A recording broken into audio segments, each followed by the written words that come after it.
My name is Andrew Perlott. Welcome to Socratic State of Mind. What no one told us about Love Thine Enemy. Contextualizing Ben Franklin's social jujitsu. Something was lost in translation.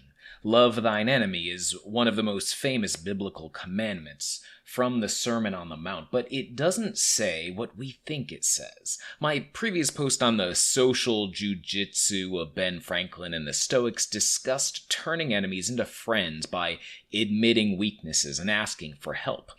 Maybe this isn't love of enemies, but it's at least the opposite of stabbing them with a shank. In a recent subscriber chat, my subscriber insisted this strategy has problems. Candor and vulnerability were used against him as a young man, and he'd learned to be on guard against hostile people. He considered my suggestion a recreation of love thine enemy and turn the other cheek, precepts from his religious youth he'd abandoned as overly idealistic. He preferred the virtue ethics approach of the Stoics, which he considered measured but ethical. I know where he's coming from. I was raised Catholic, attending weekly Catholic education and Mass through high school, but never considered myself Christian. But it's clear to me that there's a disconnect between love thine enemy and how Jesus acted. Jesus isn't knocking sinners off Godfather style, but he didn't coddle his enemies or just let them have their way unopposed. Sometimes he went on the offensive. He drives the money changers and merchants from the temple with a whip. He furiously calls out the hypocrisy of the Pharisees. I came not to bring peace, but a sword, he declares, hinting that he was fine with causing conflict and letting his enemies know what he thought of them. Why do I care about this if I'm not Christian? Because the same enemy contradictions bedevil Stoic precepts and virtue ethics. The Stoics suggest something close to love thine enemy and turn the other cheek. How far is Jesus from Marcus Aurelius's paradox? Kindness is invincible. And here I link to an article. Seneca sounds a lot like Jesus when he tells us, quote, "Whoever gets into a fight becomes the antagonist of the other and can only win by being on the same level. But if the wise man gets punched, what should he do? What Cato did when he was struck in the face. He did not get angry. He did not avenge the wrong. He did not even forgive it. He said that no wrong had been done. He showed finer spirit in not acknowledging it than he would if he had pardoned it." That's on the constancy of the wise man. But wait a minute. This same Cato served in the army. He fought a bitter civil war against Julius Caesar. He was so implacably hostile to Caesar that he preferred suicide to Caesar's offer of reconciliation and friendship. How can we possibly square these things? Weirdly enough, I think the Bible helps, but I didn't realize it till I started teaching myself Latin a few years ago. In the original Greek New Testament and the more popular Latin version that followed, there's not one word for enemy, but two. There are enemies of the civilization or society, hostes, which are existential threats. And then there's the private, personal enemies, inimicus, which are usually not existential threats. The Latin version of love thine enemy is diligete inimicos vestros, or love thy personal enemy.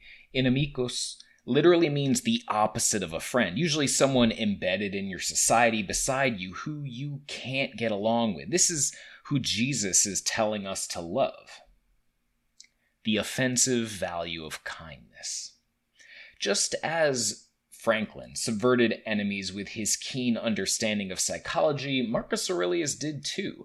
When the war hero Avidius Cassius, Marcus's trusted general, proclaimed himself emperor in 175 AD, it threatened to tear the empire apart. The Senate declared him and his supporters public enemies and confiscated their property, stripping them and their heirs of their wealth and land. But Marcus countermanded the order, saying that anyone who laid down their arms, including Cassius, would be fully pardoned. It might have been an act of forgiveness or love, but it was also a shrewd move. Cassius's supporters, who'd followed him into rebellion because they'd been ordered to rather than because they wanted to see him on the throne, no longer had their backs to a wall. Marcus had changed the game. A cabal of officers killed Cassius, and the war ended on the spot. Tens of thousands of lives were saved. By renouncing vengeance, he protected himself better than a sword and armor ever could. But Marcus also realized the limitations of loving enemies. During the first Marcomannic Wars, he kept trying to make peace with the Germanic tribes pouring across the border and raiding Roman territory. But after the tribes repeatedly reneged, Marcus had had enough. He led his armies into Germania and crushed the Germanic alliance in a series of decisive battles. Then he started annexing German territory to use as a buffer zone to protect his people. And he wasn't gentle about it. Lots of people were killed. The Germans were clearly hostes, not inimicus, and his efforts to show clemency and bring them into the fold hadn't worked. The bigger picture. What Marcus was doing, and what Stoicism suggests we must do, was attempting to bring people closer to our circle of concern, the center of the circle. Can we treat them more like our family, our friends, or our close community? Some will refuse. They'll balk at our kindness and threaten us with violence. Others won't harm us, but will violate the sacred, which Jesus clearly wasn't willing to stand for. Some people within our community and others outside it will be implacably hostile enemies of the greater good. These people are to be fought because to do otherwise would violate our own conception of virtue. This is what I told my subscriber to ask himself. What can't be accepted? What does violating the sacred look like? What pushes someone over the line into implacable hostility? Is it possible to annex your inimicus into friendship? Is it possible to, like Cato, overlook a slight or blow from within your own community, since only your pride is on the line? Is it possible to be like Ben Franklin and subvert that inimicus into a friend? If not, if they're implacably in the camp of hostis, then you're justified to meet them with force or wariness. This is why Cato saw a dictator like Caesar as an enemy who couldn't be befriended without surrendering virtue. Knowing the difference and how to probe and observe people to find out which type of enemy they are is where true virtue starts to come into the picture. Thanks for listening. See you next time.